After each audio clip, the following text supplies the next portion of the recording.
Hello friends, welcome to my YouTube channel. মোৰ YouTube channelলৈ আপোনালোকক সকলোকে স্বাগতম জনাইছো। কি খবৰ আপোনালোকৰ? সকলোৰে ভালনে? মোৰ আগৰ প্ৰথম যেটো ভিডিও দিছিলো, সেই ভিডিওটোত সকলোৱে মোক ইমান সহাৰি জনালে তাৰ বাবে অশেষ ধন্যবাদ। আৰু সেইবাবে মই আজি আকৌ আপোনালোকৰ বাবে এটা স্পেশাল ভিডিও ৰেচিপি লৈ আহিছো। হেতু হৈছে ঔটেঙা দিয়া গাহৰি মাংস কোনে কোনে খাই ভাল পায় বাৰু মোক এবাৰ জনাবচোন যিসকলে খাই ভাল পায় আৰু মোৰ এই ৰেচিপি ভিডিওটো চাই আপোনালোকে ট্ৰাই কৰি চাব পাৰে ঔটেঙাৰ লগত গাহৰি মাংস কি যে মজা খাবলে আপোনালোকে মোক বনাই খাই কমেন্ট কৰি জনাব হা কেনেকুৱা পালে আৰু এতিয়া মই ৰেচিপিটো আৰম্ভ কৰো খুব কম সময়ৰ ভিতৰতে এটো ৰেচিপি বনাব পাৰি আৰু বেছি ইনগ্ৰেডিয়েন্টস নালাগে আপোনালোকে ঘৰত ট্ৰাই কৰি চাব কেনেকুৱা পালে মোক জনাব তাৰ বাবে মই লৈছো এফালে গাহৰি মাংস লৈছো মই আধা কেজি আছে গাহৰি মাংস আধা কেজি গাহৰি মাংস মই মেৰিনেট কৰিয়ে থৈছিলো 10 মিনিট মান তাত দিছো অকনমান জালুকৰ গুৰি হালধি নিমখ আৰু অকমান মিঠাতেল আৰু একো নাই আৰু এফালে লৈছো মই এইখিনি নহৰু আদা আৰু ইয়াতে মই দিছো দুটা শুকান জলকীয়াৰ এইখিনি পেষ্ট বনাই লৈছো আৰু এফালে লৈছো মই আলু সৰু সৰুকে কাটি দিছো আলুটো অপচনেল হয় আপোনালোকে দিবও পাৰে নিদিবও পাৰে মই আলু খাই ভাল পাওঁ যে সেইকাৰণে আলু দিছো আৰু এফালে হৈছে এইখিনি ঔটেঙাখিনি এনেকে সৰু সৰুকে কাটি ল'ব যদি ডাঙৰকে দিয়ে তেন্তে বইল কৰি দিব নহলে নিহিজিবও পাৰে মই সৰুকে কাটি লৈছো কাৰণে আৰু কুমলীয়া হয় অকমান সেইবাবে এনেকে বইল নকৰাকে দি দিছো আৰু এফালে মই লৈছো পিয়াজ দুটা লৈছো কাটি আৰু এফালে জলকীয়া লৈছো অকমান ধনিয়া গুড়া আৰু অকমান মিট মছলা আৰু এফালে জিৰা গুটি এয়াই আজি ঔটেঙা দিয়া গাহৰি মাংসৰ ৰেচিপিৰ ইনগ্ৰেডিয়েন্টস আপোনালোকে চাব হা এতিয়া মই ইয়াতে অইল দিছো অইল অকমান কমকে দিলেও হ'ব যেহেতু গাহৰি মাংস ন সেইকাৰণে গাহৰিত বেছি তেল প্ৰয়োজন নাই এতিয়া মই ইয়াতে প্ৰথমতে দিছো এই জিৰা গুটি কেইটামান অকণমান ফুটিবলৈ দিব ফুটিবলৈ দিয়াৰ পাছত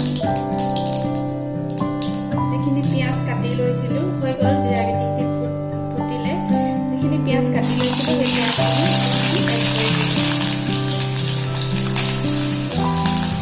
অকণমান দেৰি লৰাই থাকিলে হ'ল এইদৰে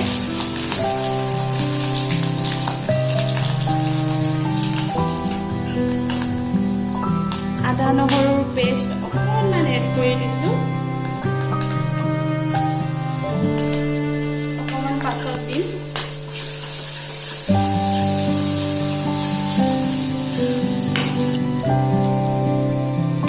সিজিছে আৰু এতিয়া মই ইয়াতে গাহৰি মাংসখিনি যিখিনি মই মেৰিনেট কৰি লৈছিলো সেই অকণমান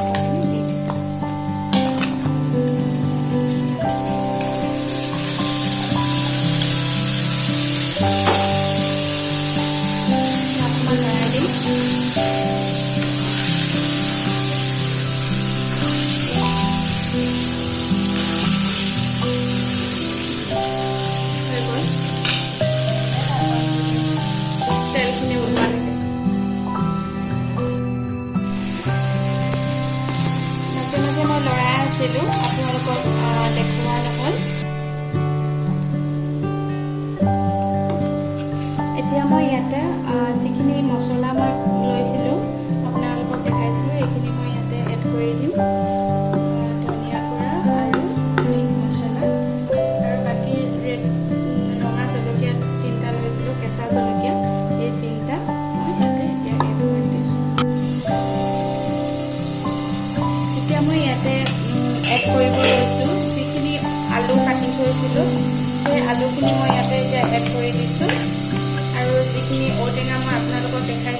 মিনিটমানৰ কাৰণে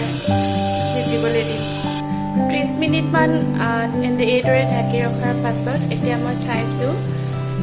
এইখিনি সিজিছে আৰু ঔটেঙাখিনি ধুনীয়াকৈ সিজিছে তেনেকুৱা কালাৰ হৈ গ'ল আৰু মই ইয়াতে থৈ দিছিলোঁ অকণমান নহৰু আদাৰ পেষ্ট এইখিনি এতিয়া ইয়াতে মই এড কৰি দিছোঁ এইদৰে এড কৰি দিয়াৰ পাছত 10 মিনিটমান অকণমান কম ভলিউমত ৰাখি পিনে থৈ দিব তাৰপিছত আমাৰ ডিছটো ৰেডি হৈ যাব ৰেডি হৈ গ'ল মোৰ ঔটেঙাৰ লগত গাহৰি মাংসৰ ৰেচিপি কেনেকুৱা লাগিছে বাৰু দেখি খাওঁ খাওঁ লাগিছেনে আপোনালোকৰ লোভ লাগিছেনে আপোনালোকে ঘৰত বনাই ট্ৰাই কৰি চাবচোন খাই একদিন